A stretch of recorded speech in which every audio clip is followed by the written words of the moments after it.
Bien, bonjour à tout le monde, bonjour aux amis, bonjour aux frères et sœurs. C'est un plaisir pour moi de pouvoir, grâce au net, partager avec vous cette petite méditation, cette réflexion de quelques minutes qui, je l'espère, vous fera du bien. Alors, j'aimerais commencer en vous posant une question de façon individuelle, de façon personnelle. Comment vas-tu? Alors, peut-être qu'il vous est déjà arrivé à cette question posée de répondre, eh bien, ça va. Mais au fond, vous savez que ce n'est pas forcément le cas. Troublé, perdu, peut-être tourmenté ou encore désabusé, la liste des choses qui nous font mal peut être longue parfois. Et contrairement à ce que certains disent ou pensent, la vie n'est pas toujours rose. Il peut nous arriver d'être submergés par les problèmes que les autres ne connaissent pas. Et on arrive au point de vouloir craquer. Sachez premièrement que c'est normal. C'est quelque chose qui peut arriver à n'importe qui. On peut être un géant de la foi et quand même à certains moments vouloir tout laisser tomber. D'ailleurs, lorsque je lis la Bible, lorsque je la parcours, lorsque je la considère, je trouve quelques exemples d'hommes et de femmes qui, à un moment, se sont découragés. Alors je pense, simplement pour le citer, au roi David, qui était un homme qui avait cette relation forte avec Dieu et qui, malgré tout, à un moment, s'est senti seul et délaissé. D'ailleurs, il posera la question au Seigneur en disant « Mon Dieu, pourquoi m'as-tu abandonné ?» Alors, quand tout va mal, quand tout est bouleversé, lorsqu'en plus on est confiné et donc privé de voir la famille, privé de voir les amis, privé de vivre une vie normale comme auparavant, devoir faire des longues queues pour faire des courses avec la boule au ventre parce qu'on a peur d'être contaminé, sur le point de péter un plomb, permettez-moi l'expression.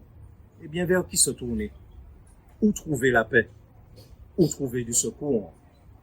La question est posée et la réponse est aussi donnée dans le psaume 121. Et je lis ceci, je lève mes yeux vers les montagnes. D'où me viendra le secours? Le secours me vient de l'Éternel qui a fait les cieux et la terre. Il ne permettra point que ton pied chancelle. Celui qui te garde ne sommeillera point. Voici, il ne sommeille ni ne dort, celui qui garde Israël. L'Éternel est celui qui te garde. L'Éternel est ton ombre à ta main droite. Pendant le jour, le soleil ne te frappera point, ni la lune pendant la nuit. L'Éternel te gardera de tout mal, il gardera ton âme. L'Éternel gardera ton départ et ton arrivée dès maintenant et à jamais. Quel meilleur soutien, chers amis, que le Créateur du ciel et de la terre.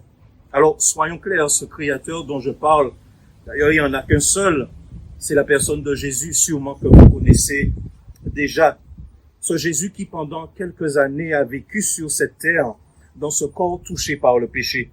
Un sauveur capable de comprendre nos douleurs. Pourquoi? Parce qu'il est déjà passé par là.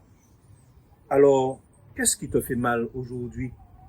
Oui, à part ce confinement, à part ce virus, qu'est-ce qui te tracasse? Un problème d'argent peut-être, des fins de mois difficiles et peut-être encore plus maintenant parce que le travail est partiel et que le salaire a baissé.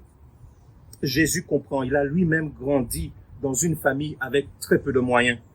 Peut-être un souci pour trouver un logement convenable. Les renards ont des tanières, nous dit la Bible, mais le Fils de l'homme n'a pas où reposer sa tête.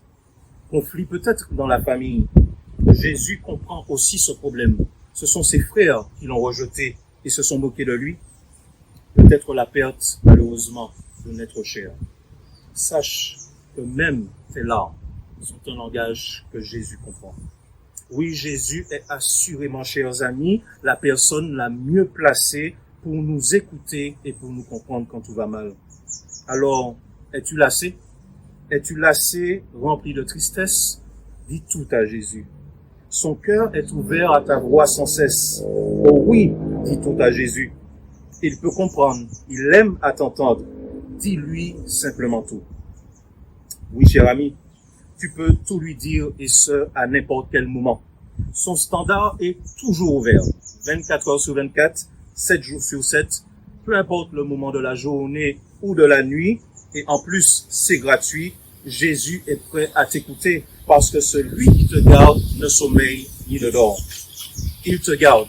Il est tout près de toi. D'ailleurs, le texte dit bien qu'il est ton ombre à ta main droite. Alors, si tu as cette impression qu'il t'a délaissé, rappelle-toi que Dieu n'abandonne jamais ses enfants.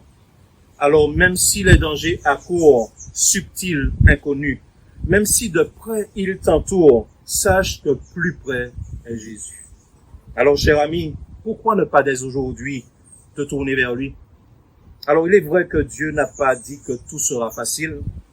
Il n'a pas garanti qu'il ferait disparaître tous nos problèmes en un claquement de doigts, mais une chose est sûre, c'est qu'il a promis d'être à nos côtés, de ne jamais nous abandonner. Oui, Jésus a promis d'être pour nous un refuge et un appui, un secours qui ne manque jamais dans la détresse. Alors oui, peu importe les difficultés que tu vis, n'oublie pas que tu n'es jamais tout seul parce que Jésus, ton Sauveur, te garde. Donc si tu veux la paix, si aujourd'hui tu recherches la sérénité, si aujourd'hui tu veux recevoir ce secours, je suis convaincu que tu sais où chercher. D'où me viendra le secours? Le secours me vient de l'Éternel. On peut aujourd'hui regarder autour de soi, devant, derrière, à gauche, à droite, et réaliser que finalement rien ne va plus. Mais je t'invite, cher ami, je t'invite à ne jamais oublier, surtout, de regarder en haut. Je voudrais souhaiter faire cette prière avec toi, avec vous, et demander à Dieu de nous aider à garder les yeux fixés sur notre Sauveur et Seigneur Jésus-Christ. Notre Dieu, notre Père, merci pour ta parole qui est la vérité. Merci pour ta parole qui nous rappelle tes promesses. Et nous savons que tu es un Dieu fidèle. Nous avons l'assurance, Seigneur Dieu, que tu es notre secours, que nous pouvons trouver cette assurance, cette paix en toi. Permets-nous, Seigneur, de garder les yeux fixés sur Jésus, peu importe les circonstances, les problèmes, les difficultés que nous devons traverser, que nous puissions nous rappeler que tu es un appui ferme et un secours qui ne manque jamais dans la détresse. Seigneur Dieu, que tu sois avec chaque cœur brisé, que tu puisses consoler tous ceux qui en ont besoin, que tu visites chaque famille, chaque foyer, et que tu nous accordes cette paix qui vient de toi. Garde-nous en ta paix, bénis-nous du haut du ciel. Nous t'avons prié au nom et par les mérites de Jésus-Christ et pour la gloire de ton Saint-Nom. Amen. Cher ami, n'oublie pas de regarder vers le ciel.